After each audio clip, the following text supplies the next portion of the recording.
지난주에 지진으로 나라에 큰 어려움이 있었고 수능이 연기되었습니다. 수능이 연기된 것에 관하여 현직 고등학교 선생님 한 분이 SNS에 글을 쓰셨는데 아주 인상적이어서 많은 사람들이 공감했습니다. 그 내용을 요약하면 이렇습니다. 그동안 우리나라에서는 효율성과 안전이 충돌할 때, 다수의 불편과 소수의 불이익이 충돌할 때는 언제나 효율성과 다수가 우선시되었고, 그때마다 당국자나 책임자의 면피가 따라왔었다라는 것. 그런데 이번에는 효율성보다 중요한 것은 안전이라고, 소수의 불이익과 피해를 덜기 위해 다수가 불편을 양보하자고, 그것도 책임자인 장관이 나와서 직접 발표를 했다라는 것입니다. 이러한 조치에 대해 그 선생님은 우리나라에서 수십 년 동안 관행처럼 진행되던 패러다임을 단번에 바꾼 것으로 감동을 받았다라는 글이었습니다. 그분의 표현에 저도 공감합니다. 나라와 국민들이 우선순위가 바뀌는 것에 대해 정말 다행이라고 생각을 합니다. 그러면서 한편으로 조금 아쉬운 것은 세상 사람들이 이러한 패러다임의 전환이 이루어지는 것을 교회에서 보아야 하는데, 정작 교회는 세상 사람들에게 세상과 다른 기준, 다른 가치, 다른 개념, 다른 원리를 보여주지 못하고 있다는 사실입니다. 주중에 기독교의 유명한 어느 교회가 방송에, 그것도 아주 인기가 많다고 하는 방송에, 그것도 뉴스 프로그램에 등장했습니다. 그런데 교회가 세상에 감동을 주는 내용이 아니라 도리어 세상이 교회를 걱정해 주는 내용이었습니다. 용어도 낯설은 교회 세습에 관한 것이었습니다. 어떤 분은 세습이라는 용어는 북한에서만 쓰는 거 아니냐라고 비아냥거리기도 했습니다. 어떤 신학자는 복음이 미국으로 가서 기업이 되었고 그 복음이 한국에 와서는 대기업이 되었다라고 비웃기도 했습니다. 세상은 단순히 교회의 세습을 비난한 것이 아니라 이미 기업들조차도 변해가고 있는데, 교회가 세상의 구태를 너무나 당연하게, 심지어는 하나님을 운운하면서 자행하고 있다는 사실을 의아해했습니다. 세상은 교회가 세상과 다르다는 것을 확인하고 놀란 것이 아니라 교회가 세상보다 못하다는 것을 확인하고 어이없어 했습니다. 구약에서 하나님께서 아브라함을 선택하시고 그 자녀들을 통하여 이스라엘을 세우셨습니다. 그 이스라엘에게 계속하여 은혜를 주시고 계시를 반복하면서 하나님을 알리셨습니다. 그래서 인류 역사에서나 성경상에서나 기독교에서나 이스라엘의 특징, 교회의 특징은 오직 하나, 하나님을 배운 자들이라는 것입니다. 죄인들은 죄만 알고 있을 때에 이스라엘은 원래부터 알고 있던 죄를 알고 있었고, 거기에 하나님의 은혜, 하나님의 계시를 통해 하나님을 배웠습니다. 그래서 죄인들은 하나님을 모르지만 이스라엘이나 교회나 성도는 하나님을 아는 사람들입니다. 죄와 하나님이 완전히 다른 것처럼 죄의 원리와 하나님의 원리도 완전히 다릅니다. 그렇게 다른 것을 구약에서는 거룩이라고 표현을 합니다. 그래서 하나님은 반복해서 나는 거룩한 여호와이다 라고 말씀하시는데, 그 의미는 나는 죄와는 다르다, 나는 우상과는 다르다, 나는 세상과는 다르다 라는 선언입니다.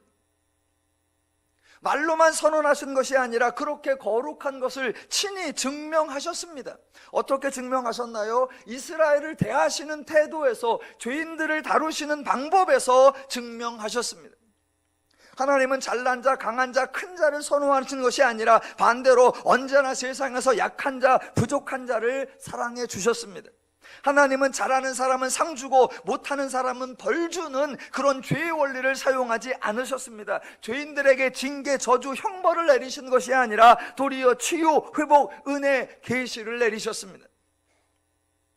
그래서 그 하나님의 모습 속에서 하나님의 기준과 마음과 가치와 원리와 개념과 방법이 죄와 다르고 세상과 다르다는 것을 분명히 보여주셨습니다.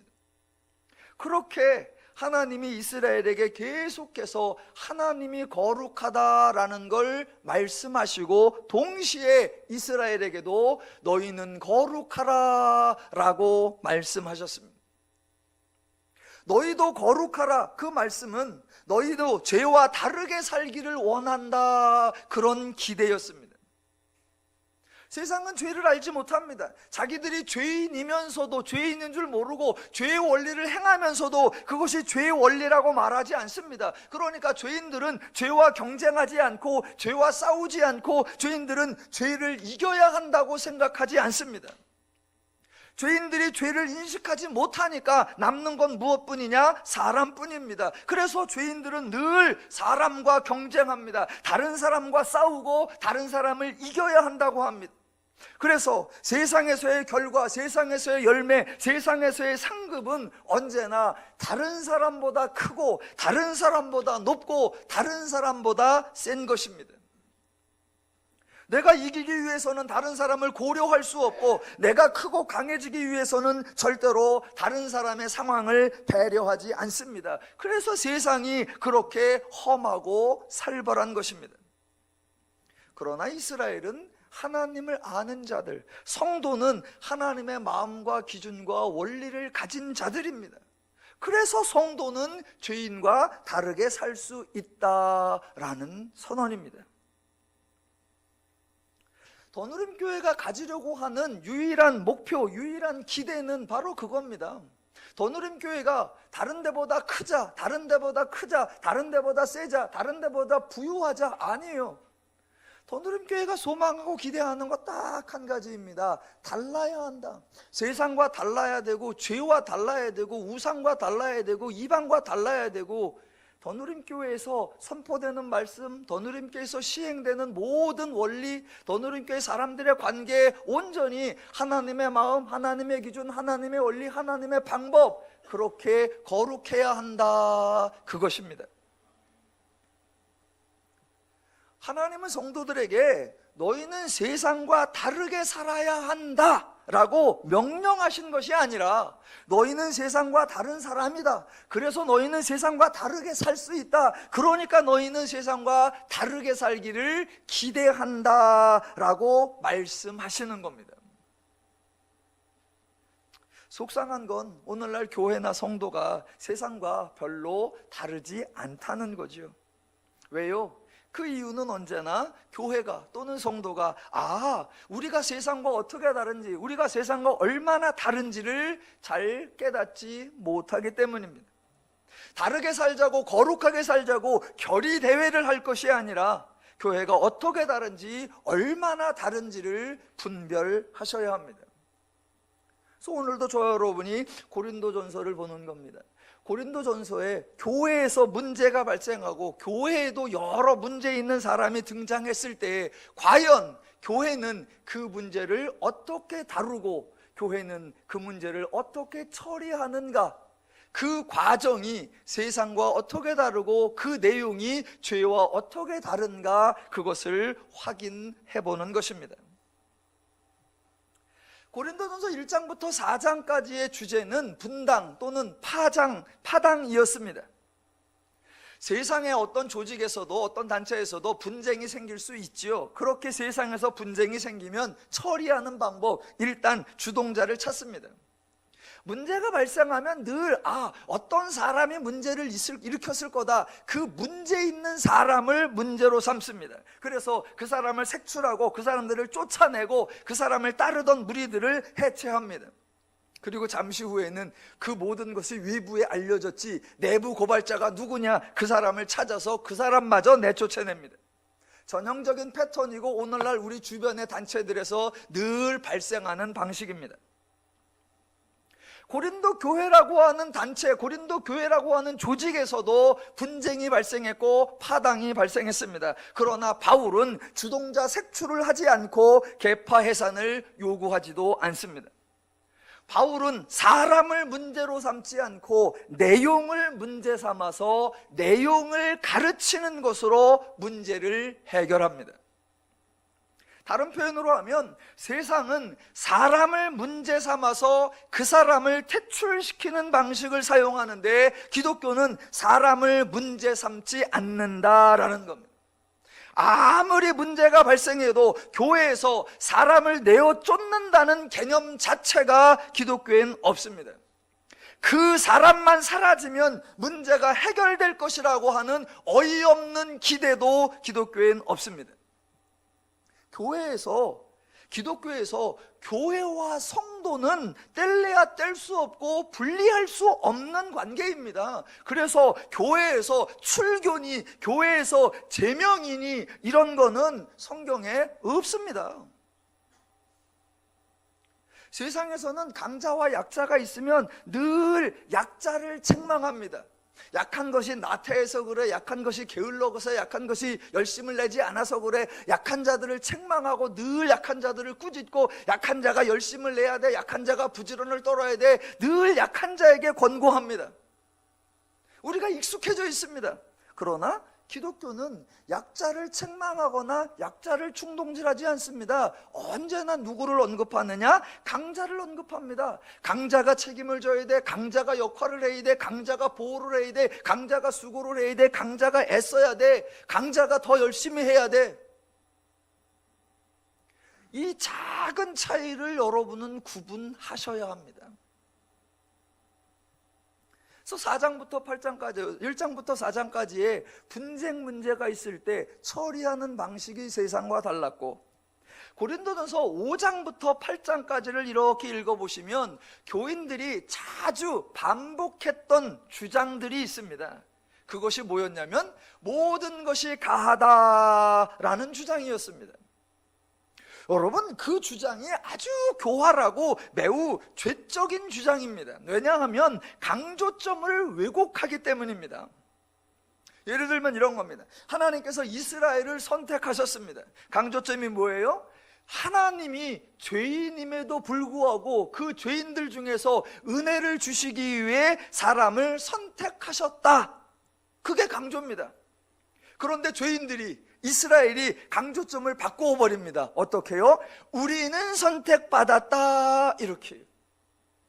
하나님은 죄인들을 향한 하나님의 사랑, 하나님의 은혜를 강조하는데 이스라엘은 하나님의 은혜를 자신들의 자랑거리, 자신들의 교만거리로 바꿔서 우리는 선택받았어, 너희는 아니야.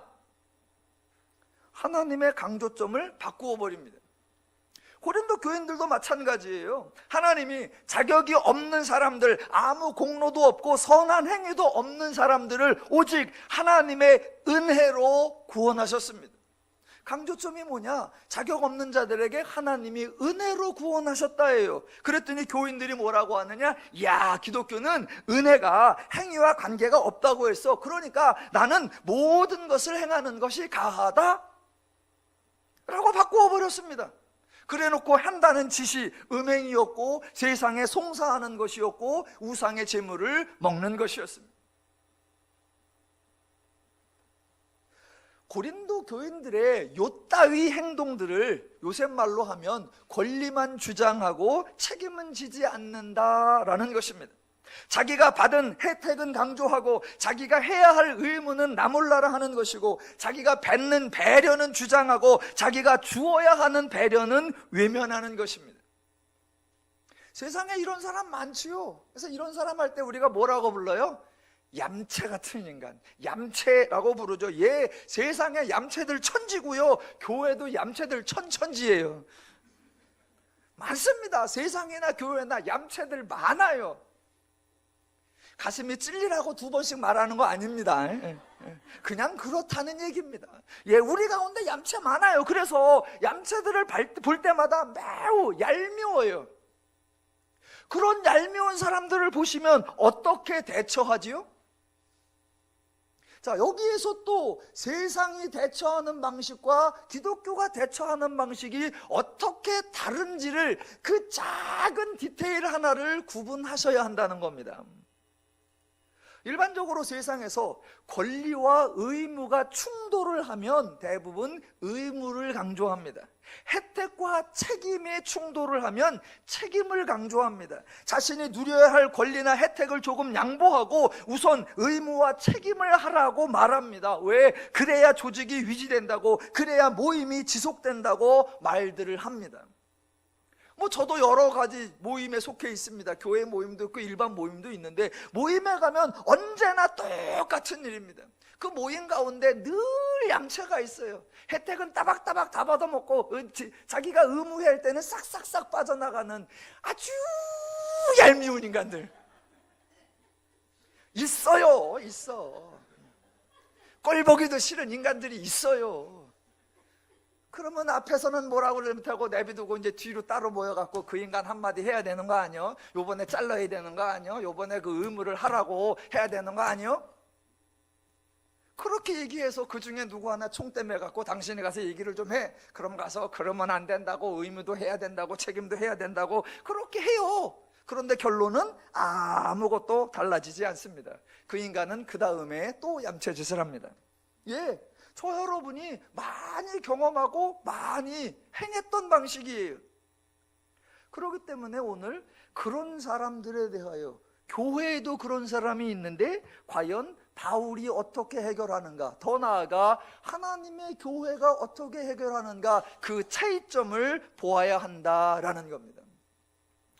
바울은 가장 먼저 성도들의 자유, 성도들의 권리를 인정했습니다. 성도들이 모든 것이 가하다, 나는 그럴 자유가 있고 그런 권리가 있다라고 할 때 바울은 맞다라고 말합니다.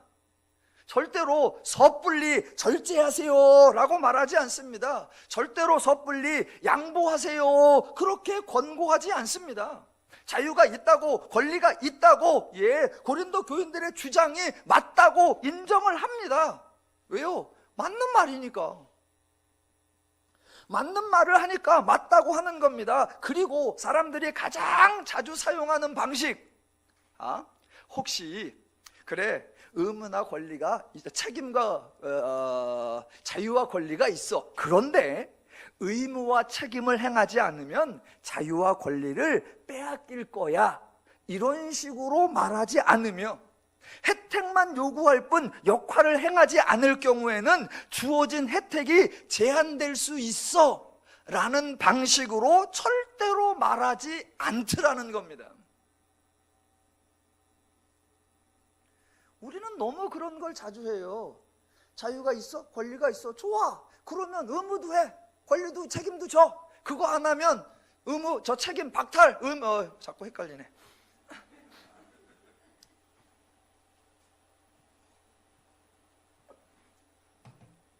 자유와 권리 당연히 있지. 그런데 의무 안 하면 자유 박탈. 자유와 권리 당연히 있지. 그런데 책임 안 지면 권리 제한. 우리는 그런 표현들을 자주 씁니다. 그러나 바울은 단 한 번도 그런 표현을 쓰지 않습니다. 왜냐하면 하나님이 성도에게 주신 자유와 권리와 혜택은 하나님도 빼앗지 않을 것이며, 어느 누구도 성도에게서 하나님이 주신 자유와 권리와 혜택을 빼앗거나 제한할 수 있는 것이 아니기 때문입니다. 세상은 마치 자기가 은혜를 준 것처럼, 그래서 마치 자기가 그 은혜를 철회할 수 있는 것처럼 말합니다. 마치 자기네들이 혜택을 준 것처럼, 그래서 자기네들이 일정 부분 제한하거나 통제할 수 있는 것처럼 말을 합니다. 그런 행동들을 세상에서 흔히 뭐라고 한다? 갑질이라고 그래요. 갑질. 기독교는 완전히 다릅니다. 절대적 울트라 갑이신 하나님께서 전혀 인간에게 갑질을 안 하십니다. 괜히 은혜 주고 나서 그 은혜를 빌미로 인간을 조종하고 인간을 통제하고 인간을 제한하고 하지 않습니다. 하나님이 권세와 능력을 자랑하고는 하나님 말씀을 듣지 않으면 권세와 능력으로 벌을 내릴 것처럼 협박하지 않습니다. 또 하나님은 인간 어느 누구에게도 하나님의 권위를 위임하신 적이 없습니다. 그래서 인간 중에 어느 누구도 갑질을 할 위치, 갑질을 할 자격, 남의 자유와 권리와 특혜를 제한하거나 통제할 그런 권세를 가진 사람이 없습니다. 그래서 기독교인은 갑질이 있을 수 없고 은혜를 빼앗는다느니 자유와 권리를 제한한다느니 그런 표현은 전혀 성립될 수 없는 것입니다. 고린도 교인들이 자유와 권리와 혜택만 강조하고 자기들의 책임과 역할을 하지 않는 얌체 같은 행동들을 하고 있을 때 바울은 자유와 권리와 혜택을 인정해 주었고 행여라도 제한이나 통제나 상실에 대해서는 언급도 하지 않습니다. 그리고서 바울이 취한 조치가 두 가지입니다. 얌체들을 내버려 둘 수는 없지요. 자유와 권리만 주장하고 책임과 역할을 하지 않는 사람을 방치할 수는 없지요. 그래서 그때 바울이 취한 조치가 두 가지입니다. 첫 번째가 저와 여러분이 고린도전서 9장에서 보았던 것으로 성도가 자유와 권리와 혜택을 정말 멋있게 누리는 모습을 보여주는 것이었습니다.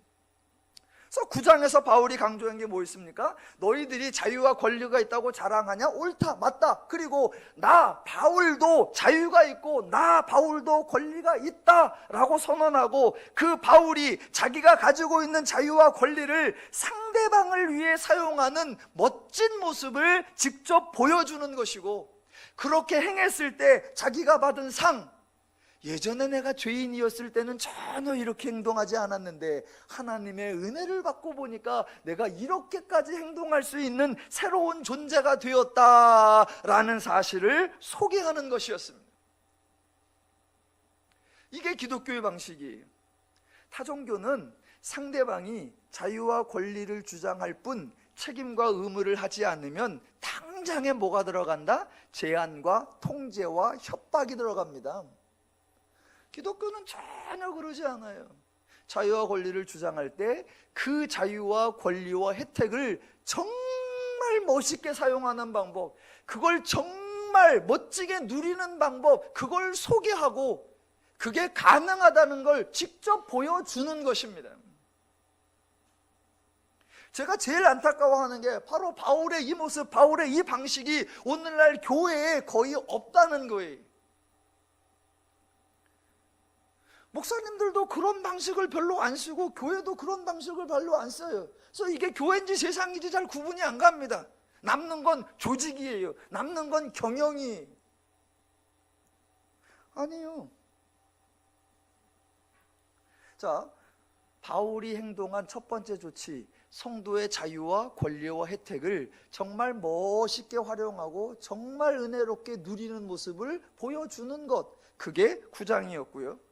또 하나, 두 번째 취한 바울의 태도가 10장에 나오는 것으로서 9장과 정반대, 9장에서는 바울이 하나님의 자유와 권리를 멋있게 누리는 걸 보여줬다면 10장에서는 하나님의 은혜를 누리지 못하는 모습을 예를 들어 설명하는 거예요. 그 대표적 사례가 누구였느냐? 구약의 이스라엘이었어요.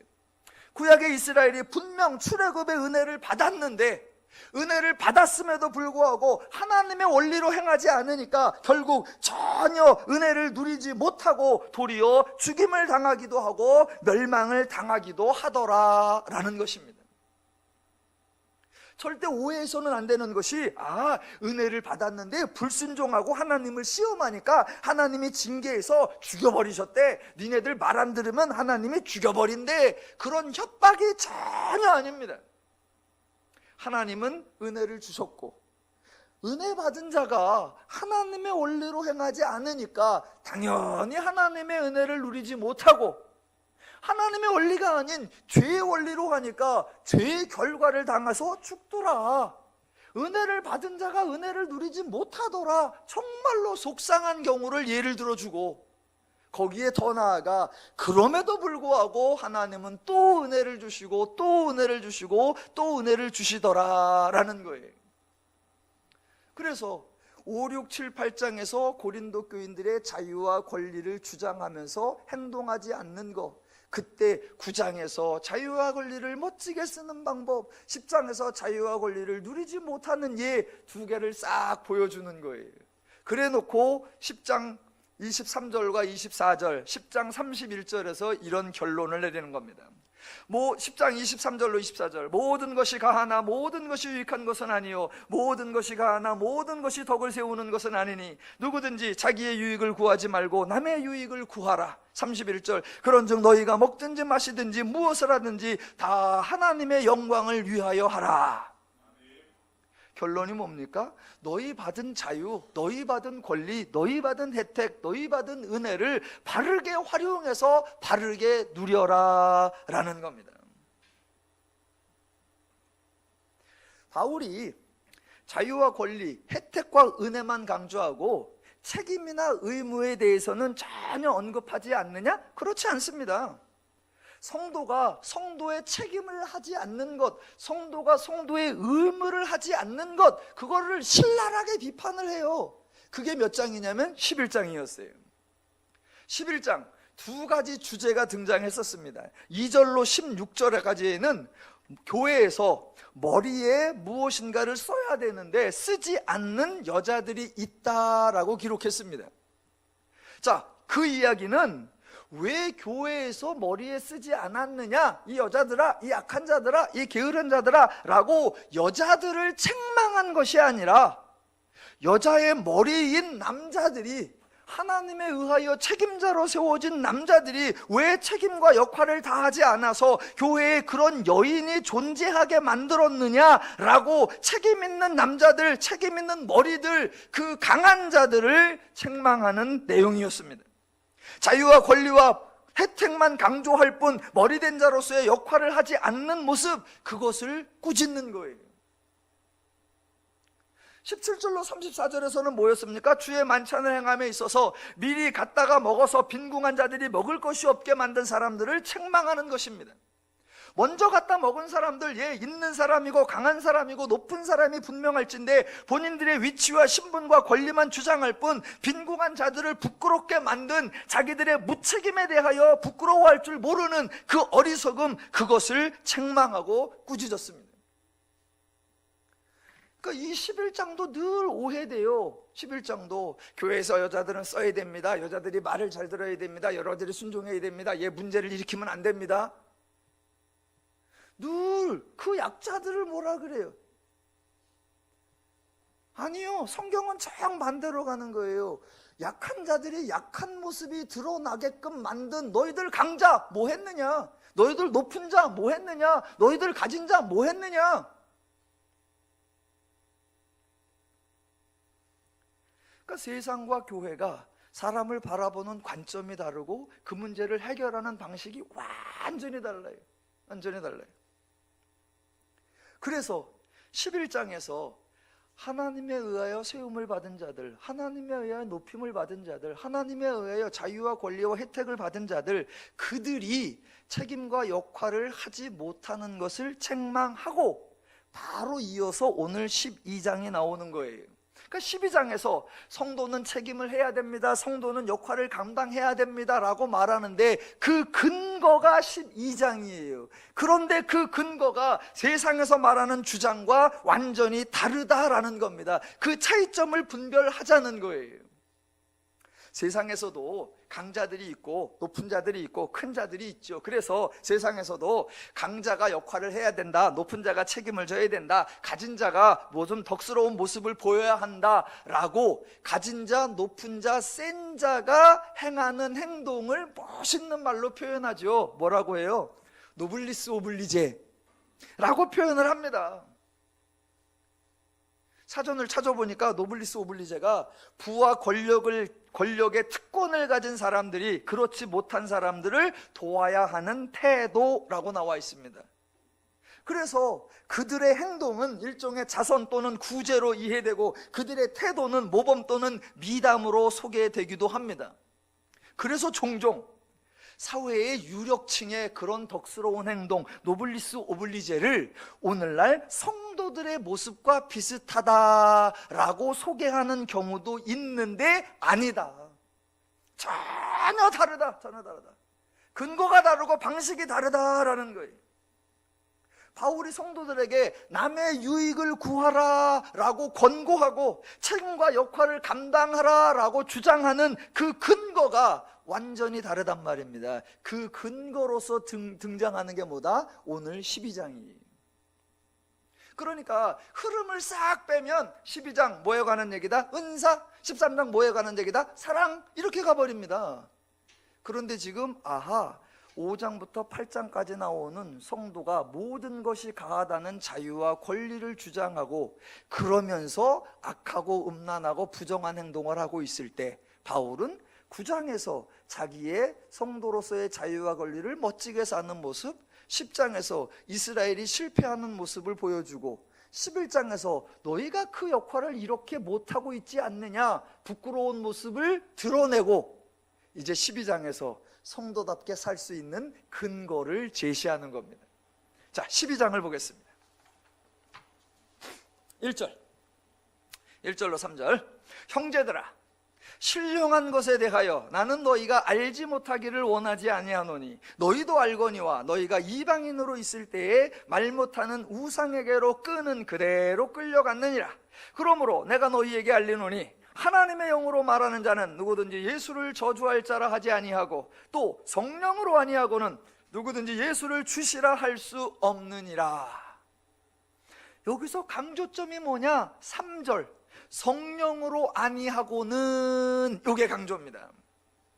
고린도 교인들이 교회에 와 있는 것, 자신들의 성도가 된 것, 예수를 주시라고 말할 수 있는 것, 더 나아가 모든 것이 가하다라고 자유와 권리와 특권을 주장할 수 있는 것, 그 모두가 성령으로 되어진 것이다 라는 겁니다. 누가 하셨느냐? 하나님이 하셨다, 예수님이 하셨다, 성령님이 하셨다. 그렇게 하나님이 행하셔서 성도는 되어진 것이다 라는 겁니다. 다른 표현으로 하나님이 주셨고 성도는 받은 것이다 라는 겁니다. 자, 왜 바울은 이 얘기를 할까? 그 근거가 뭐냐면 세상 사람들이 이렇게 생각하고 있기 때문입니다. 어떻게 해요? 보세요. 세상에 강자가 있고 높은 자가 있고 큰 자가 있고 부유한 자가 있고 센 자가 있습니다. 그들의 특징이 무엇입니까? 세상에서 잘난 자들의 특징이 뭐냐면 본인이 이루었다라는 거예요. 직접 본인이 수고해서 자수성가를 했든지 아니면 부모를 잘 두어서 물려받았든지 여하튼 남이 타인이 외부 세력이 도와준 것이 아니라 자신 또는 자기 집안, 결국 자기들이 이루었고 자기들이 만들었고 자기들이 달성했다라는 생각입니다.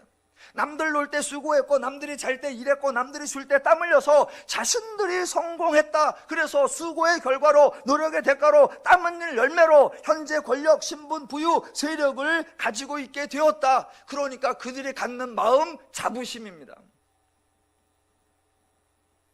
자기들이 그렇게 수고해서 얻어낸 것이기 때문에 그들이 부족한 사람이나 연약한 사람이나 낯선 사람을 돌보아야 하는 책임이 없고 자비를 베풀어야 한다라는 의무가 없습니다.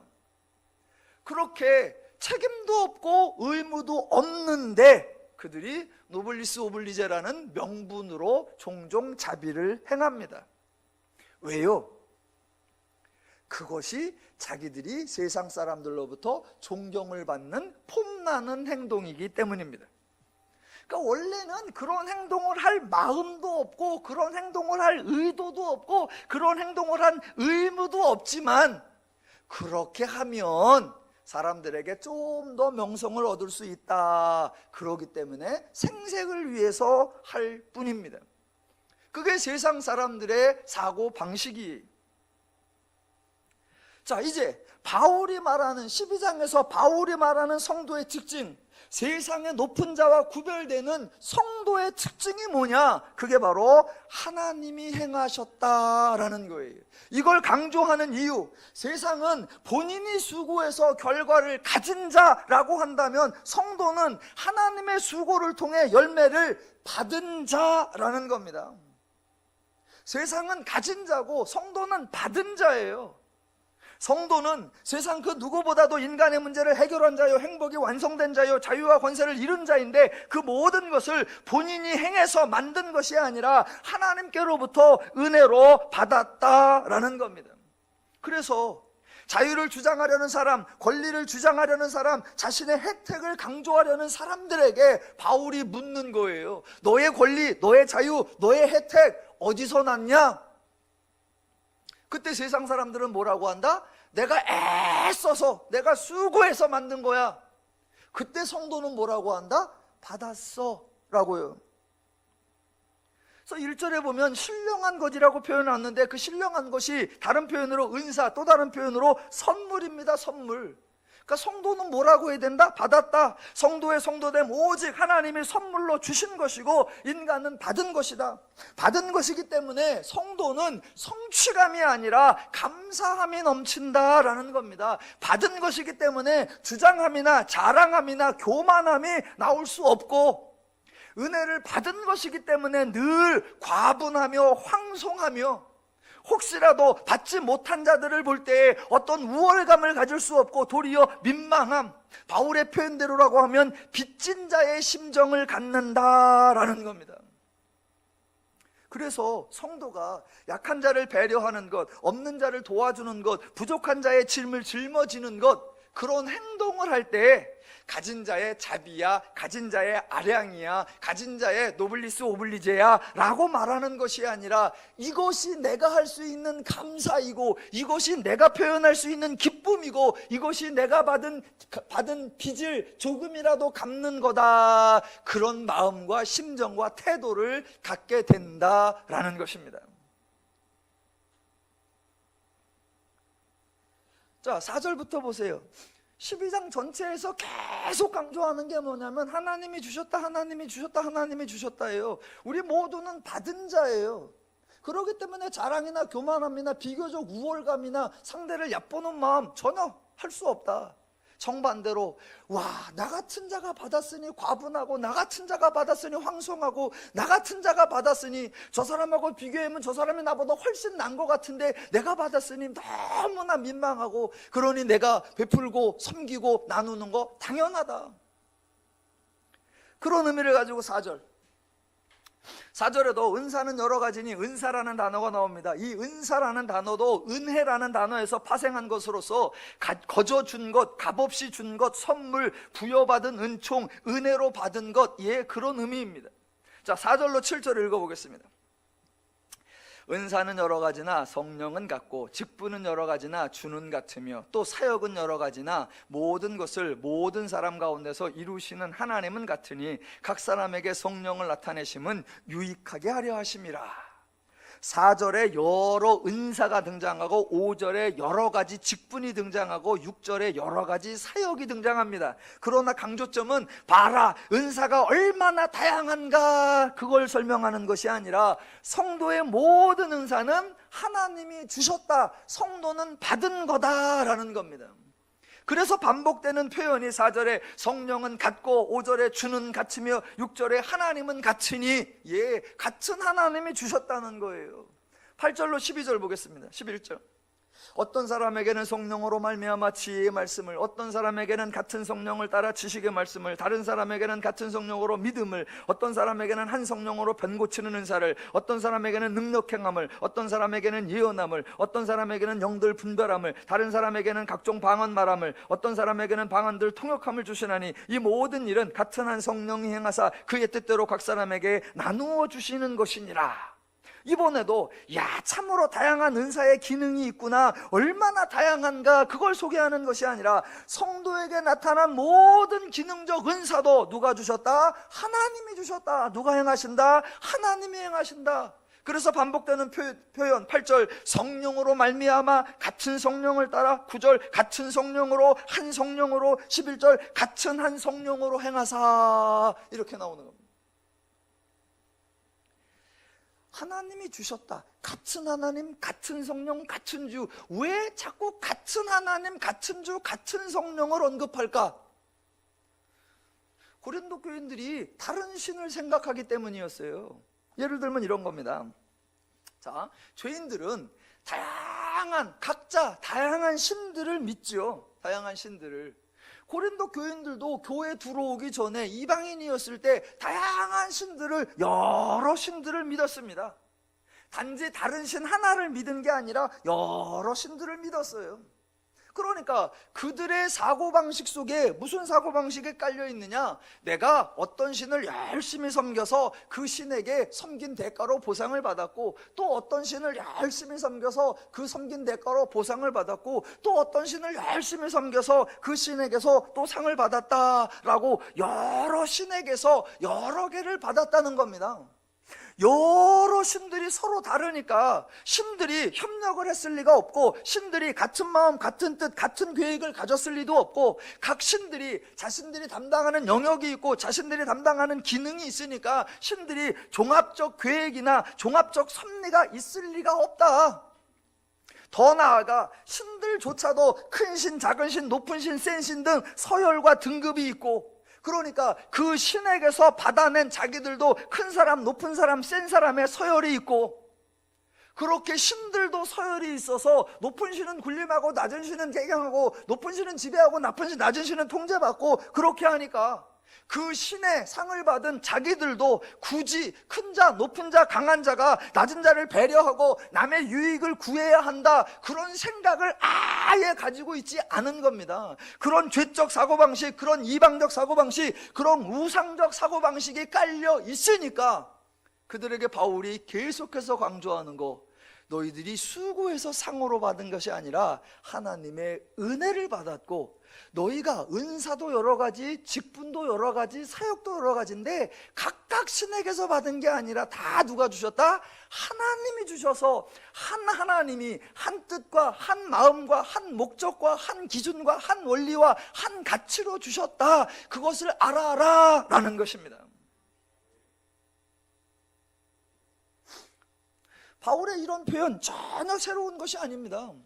고린도전서 1장에서 교회에 분쟁과 파당이 있다는 소식 들었을 때 그때 바울이 강조한 거 하나였어요. 너희가 어떻게 구원을 받았느냐, 누구로부터 인해 구원을 받았느냐, 그런 의미로 그리스도께서 어찌 나뉘었느냐, 바울이 너희를 위해 십자가에 못 박혔으며 바울의 이름으로 너희가 침례를 받았느냐 라고 질문. 그때 대답, 아니요. 그러니까 나오는 말이 뭐예요? 십자가의 도가 멸망하는 자들에게는 미련한 것이요 구원을 받는 우리에게는 하나님의 능력이라. 누가 하셨다? 하나님이 구원하셨다 라고 선포하는 거예요. 그랬더니 분쟁이 사라질 수밖에. 하나님으로 말미암지 않고 십자가로 말미암지 않은 사람, 딴 사람 나와봐. 그랬더니 아무도 할 말이 없는 거예요. 분쟁할 사람 나와봐. 없는데요. 파당할 사람 나와봐. 없는데요.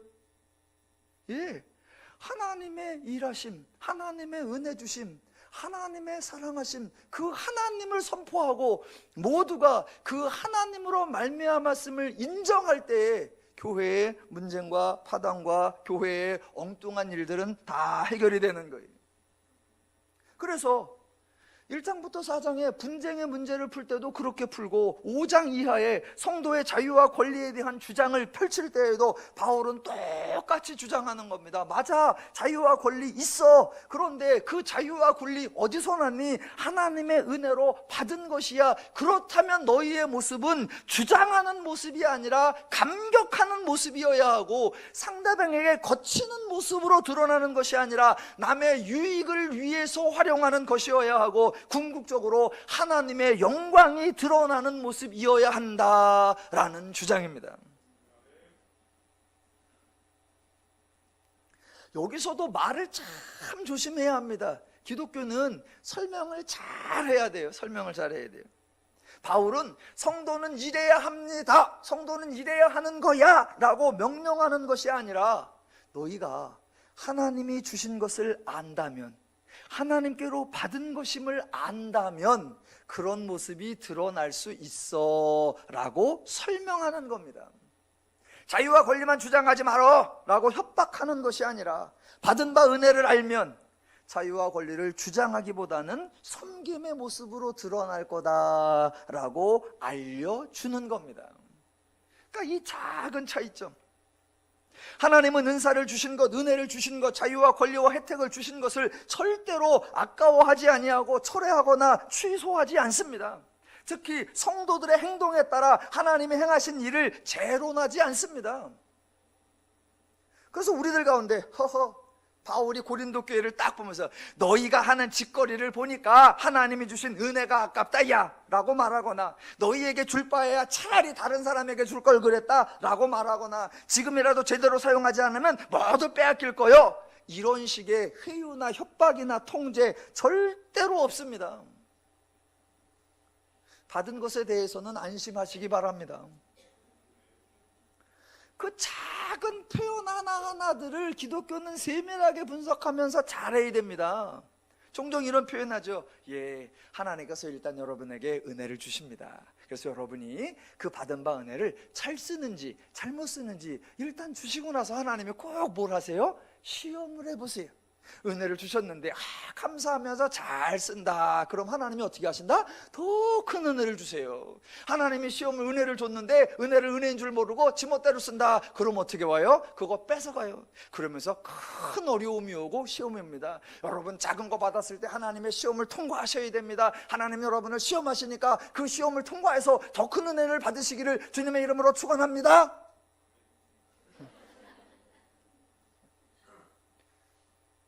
얼핏 들으면 다 맞는 말인데 전혀 그렇지 않단 말입니다.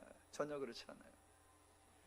그런 쓸데기 없는 얘기는 애당초 빼더라도 아까 설명드렸던 그 맞는 말 같은데 작은 차이, 일리가 있는 것 같은데 작은 차이, 세상에서는 늘 주고받던 말인데 작은 차이, 그 작은 차이가 기독교의 본질이고 그 작은 차이가 기독교의 핵심입니다. 바울이 하나님이 주셨다고 말하는 거 처음이 아니에요.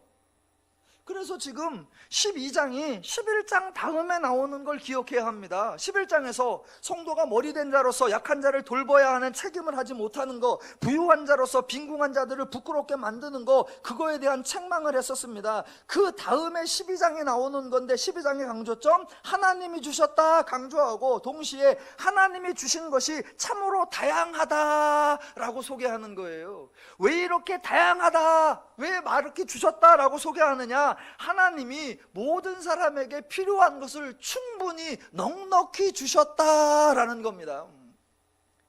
자, 이게 뭐냐면 조금만 남았습니다. 혹시 주변 사람들에게 나누면서 사세요, 베푸면서 사세요, 섬기면서 사세요 라고 말하면 그런 마음은 굴뚝 같은데 하지 못하는 경우들이 종종 있어요. 왜 그러느냐? 그래야 되긴 한데 아유 나도 급해, 그래야 되긴 하는데 나 쓰기도 모자라, 그래야 되긴 하는데 내가 어떻게 다 책임져, 아이고 나도 부족해, 나도 모자라, 그런 생각이 들기 때문입니다. 그런 생각이 들기 때문에 그때 바울이 얘기하는 거예요. 하나님이 주셨다. 그런데 얼만큼 주셨느냐? 조금 주시는 정도가 아니라 충분히 주셨다, 넉넉히 주셨다라고 하는 거예요. 같은 주가 주셨고 같은 성령이 주셨고 같은 하나님이 주셨다. 누구에게 더 많이, 누구에게 조금, 누구에게 귀한 것, 누구에게 하찮은 것이 아니라 같은 주, 같은 성령, 같은 하나님이, 그러면 주시는 분이 다 같고 하나님 앞에 받는 사람도 다 같은 존재다라는 겁니다. 그래서 하나님이 인간의 삶에 필요한 거 충분하고 넉넉히 주셨기 때문에 11장과 같은 그러한 사태는 발생하면 안 된다라는 겁니다. 11장, 외형상으로는 강한 자와 약한 자의 모습이 발생할 수 있다. 그러나 내용상으로는 강한 자가 약한 자의 약점을 감당해 주어서 강한 자와 약한 자 모두가 평안을 누릴 수 있어야 한다라는 겁니다. 외형상으로는 부유한 자와 빈궁한 자가 있을 수 있다. 그러나 내용상으로는 부유한 자가 빈궁한 자의 부족한 것을 채워주어서 모든 것이 안식을 누릴 수 있어야 한다. 그게 하나님의 원리다라는 겁니다. 그거 하나님이 이미 가능하다는 거 증명해 주셨습니다. 어디에서? 광야에서. 하나님이 만나를 주셔서 모든 사람이 만나를 거두었습니다. 어떤 사람은 많이 거뒀고 어떤 사람은 적게 거두었죠. 그러나 많이 거둔 사람도 남음이 없고 적게 거둔 사람도 부족함이 없이 모든 사람이 배불리 먹었습니다.